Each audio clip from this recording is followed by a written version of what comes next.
Assalamualaikum warahmatullahi wabarakatuh. Nani? Assalamualaikum warahmatullahi wabarakatuh. Perkenalkan, kami dari kelompok 1. Sebelumnya, kami akan memperkenalkan diri. Perkenalkan, nama saya Rika Psela Deborah. Saya Sarifah Aziza. Saya Hamam Ayudia. Saya Kurnianin Nursyami. Pada kesempatan kali ini, kami akan melakukan wawancara tentang Makam Juang Mandor yang terletak di Kabupaten Landak. inilah wawancara kami. Assalamualaikum warahmatullahi wabarakatuh. Perkenalkan, nama saya Sarifah Aziza dari kelas 11 IPS 1. Saya dari kelompok 1. Ingin menanyakan tentang kejadian makam Juang Mandor. Dan saya bersama Ustadz Suhaimi. Dan umurnya? 48 tahun.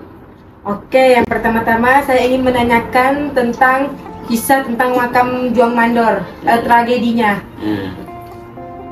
Tragedinya awal kejadian daripada dibuatnya sejarah daripada makam Juang Mandor itu bermula dari kisah masyarakat itu, bahwa dulu ada suatu bangsa yang namanya Jepang itu yang dianggap pahlawan oleh penduduk setempat Kalimantan Barat, yang mengenai soal kedatangannya itu dianggap satu pahlawan karena berhasil mengusir daripada bangsa Belanda.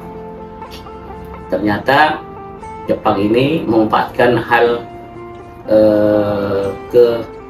ketulusan penduduk daripada orang Kalimantan Barat untuk menyambut siapapun yang datang, sehingga inilah dimanfaatkan oleh Jepang untuk menguasai tanah daripada Kalimantan Barat itu, yang tepatnya di Kabupaten Landak, di dekat Mandor itu. Yes. Oke. Itu jak yang sejarahnya. Nah, jadi itu dulu aja. Terus siapakah yang melakukan pembantaian di Juang Mandor atau bangsa apa? Nah, yang melakukan pada Jepang itu yaitu bangsa daripada Jepang. Itu membantai banyak daripada korban ya. Korbannya rata-rata itu seorang tokoh masyarakat, tokoh agama, ya. Sehingga itu beribu-ribu itu yang mati itu, dengan ada yang dipancung, ada yang dikubur hidup-hidup. Kalau perempuan mudanya, nauzubillah min dzalik, diperkosa. Sungguh sangat miris lah pada itu kejadiannya. Oh, berarti yang melakukannya ini bangsa Jepang lah ya? Jepang. Oke, yang nomor 3, tanggal berapa kejadian makam Juang Mandor? Kejadian daripada peristiwa ini sekitar tahun 1943 sampai 1944. Artinya hanya berselang 1 tahun saja. Setelah itu kan Indonesia merdeka 1945. Jadi setahun sebelum kemerdekaan daripada negara Republik Indonesia. Dan hanya kejadian itu hanya 1 tahun saja, 1443 sampai 1944. Oh, berarti setahun aja kejadiannya. Setahun. Oke, terus yang keempat, mengapa makam Juang Mandor bisa terjadi? Jadi untuk mengenang sejarah, maka dibuatlah makam Juang Mandor, supaya kita ini generasi muda untuk selalu mengenang pejuang-pejuang kita yang pada gugur. Jadi tanah ini, negara ini ya didirikan dengan keringat, dengan darah, dengan pengorbanan jiwa. Jadi seorang generasi penerus, kita generasi remaji itu harus mengenang dengan jalan apa? Dengan jalan selalu ya berbuat kebaikan, berkorban demi bangsa dan negaranya. Oh, berarti itu kita harus mengenang. Karena tidak mengenang, kita tidak akan jadi Republik Indonesia ini, dan kita tidak akan pernah bebas, tidak akan pernah merdeka dengan perjuangan para di pejuang daripada mandor inilah kita harus mengenangnya. Tidak patut sangat kalau kita tidak mengenangnya, karena pengorbanannya sangat besar sekali. Jiwa, raga, keringat, darah, hilang semuanya, harta, semuanya demi pengorbanan untuk Republik Indonesia. Oh, makanya di Batu kita tuh kayak harus mengingat dan mengenang dia sampai sekarang. Oke, terus yang kelima, siapa-siapa yang menjadi korban dari kejadian makam Juang Mandor? Nah, makam Juang Mandor ini banyak korbannya.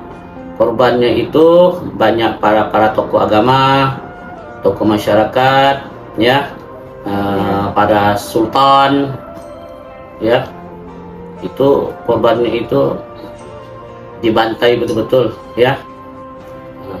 Karena sampai habis lah semuanya. Ribu-ribu, berpuluh-puluh ribu meninggalnya. Oke, yang keenam, berapa jiwa yang menjadi korban? Nah, korbannya ini dulu awalnya diprediksi 1.000 orang, ternyata setelah diadakan penyidikan ternyata bertambah, jumlah totalnya 21.037 orang jiwa yang meninggal. Berarti lebih banyak lah ya, lebih banyak daripada yang diprediksi. Karena makamnya itu dibuat ada 10 makam panjang gitu. Jadi satu makam itu bisa diisi ratusan jiwa, bahkan ratusan jiwa yang diisi daripada setiap makam. Oh, berarti bertumpuk lah ya para mayatnya. Ada yang tidak semuanya dipancung, karena ada juga ditimbus hidup-hidup. Timbus hidup. Dan timbus hidup tuh orang yang seperti berilmu tinggi, susah dibunuh. Jadi makanya makam itu ada jumlah 10. Yang 10 itulah makamnya orang-orang yang berilmu tinggi itu. Ada orang berilmu tinggi itu ditempatkan di makam yang ke-10. Karena itu susah untuk dibunuh, jadi mereka hanya ditimbus hidup-hidup. Kalau misalnya kayak dikubur hidup-hidup, adakah? Ada kubur hidup, itu dikubur hidup sampai mati. Kubur hidup akhirnya matilah. Karena dia enggak kebal napas kan. Nah, kalau orang kebal senjata, ada senjata tajam, senjata api ada. Saking susahnya karena dia berilmu tinggi, susah dibunuh, maka dia disuruh gali lubang lalu ditimbus hidup, matilah akhirnya. Oke.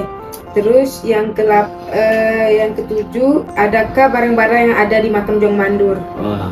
Makam-makam yang tinggalkan dari sejarah itu, yang pertama tuh banyak bekas pedang samurainya. Pedang-pedang samurai, ya, yang bersejarah lah. Ya, itu barang-barang terus apa? Yang makamnya misan-misannya, tapi misan sana itu enggak, hanya misan batu saja. Oh, berarti tidak ada nama gitu? Tidak ada pakai nama, karena udah beratus, sudah saking banyaknya, susah ditulis nama. Jadi dikubur masalah aja. Oh, oke. Terus apakah ada suatu kejadian dalam makam Juang Mandor atau kejadian berbau mistis? Nah, konon kata cerita di masyarakat setempat bahwa sering jadi hal mistis itu ketika menjelang malam itu ada suara tangisan, ya, ada dengar suara rintihan. Minta tolong itu ada? Ada minta tolong, ada rintihan, tangisan. Itu pokoknya suasananya itu sangat menakutkan lah, seram kalau udah malam-malam itu. Makanya kalau kita pergi sana itu juga harus juga banyak baca-baca doa lah, takutnya nanti sarungan kata orang kesurupan tak kuat kan, bisa. Kalau misalnya tidak pulang tuh bisa kayak tidak balik lagi gitu tuh kayak? Insya Allah kalau kita memang benar-benar tidak sengaja, bukan kita sengaja untuk meremehkan daripada makam itu, tidak permisi, itu kalau kita permisi sih Insya Allah. Kalau kita tidak selama itu tidak kurang ajar di situ, tidak berbuat neko-neko, tidak berbuat apa gitu tuh yang macam-macam, Insya Allah itu tidak akan diganggu. Tapi yang diganggu kan orang yang suka buat misalnya buang sampah sembarangan di situ. Nah, itu kan so, Iya. rumah kita juga, kalau rumah kita dibuang sampah, nah, marah ya juga kita. Di situ kan rumah dia, walaupun dia istilahnya hanya dikubur gitu situ kan. Iya. Hidup kan itu rumah dia. Jadi kita jaga kebersihan, jangan bersunda gurau kayak kita ketawa besar-besar. Nah, itu nggak boleh, itu nanti bisa menjadikan dia kesarungan atau kesurupan. Oh, oke. Terus adakah suatu hikmah yang bisa dipetik dalam peristiwa ini? Nah, hikmahnya sangat banyak ya. Pertama, untuk generasi muda kita ini ya, yang ditinggalkan oleh pejuang-pejuang kita ya, dari korban mereka berkorban jiwa, raga, darah ya. Maka kita ini apa yang hikmah kita mengingatnya, tapi bukan hanya mengingat, tapi mendoakannya sehingga pejuang-pejuang kita ini diterima di sisi Allah ya. Ya, terus amal-amalnya menjadi diterima oleh Allah, dan mudah-mudahan juga kan kita meneladani dari perjuangan mereka. Mereka aja mau berjuang kan, mau berkorban jiwa, raga, harta, bahkan nyawa ya. Kita harus juga mengikuti jejak mereka itu dengan mencintai Indonesia ya. Seutuhnya, jangan sampai Indonesia ini hilang oleh sejarah. Tidak tahu, kita tidak kenal dengan sejarah. Tanpa mereka berkorban, tidak ada negara di Indonesia ini yang tercinta. Oh ya, sampai segitu aja. Iya, insyaallah.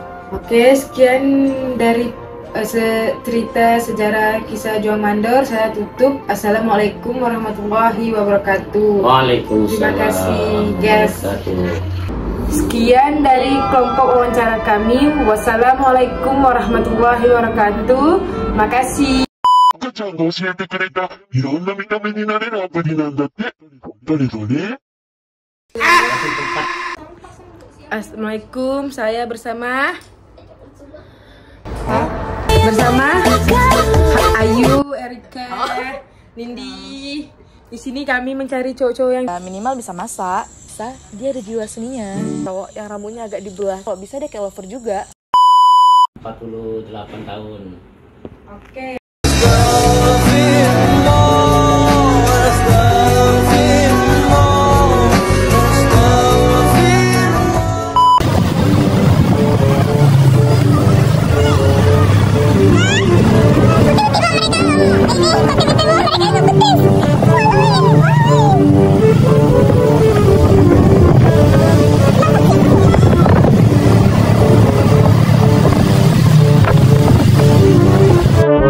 Makan soto, ayam geprek apa ayam penyet kemarin ya, enak juga sih itu. Detik itu juga gue tuh udah mau mati, kayak udah oh my god, udah mau mati nih kayak gini.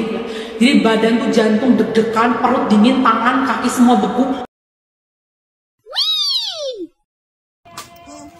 Bagaimana rasanya habis melihat semua? Biasa aja. Bisa aja. Ekstrim. Ya,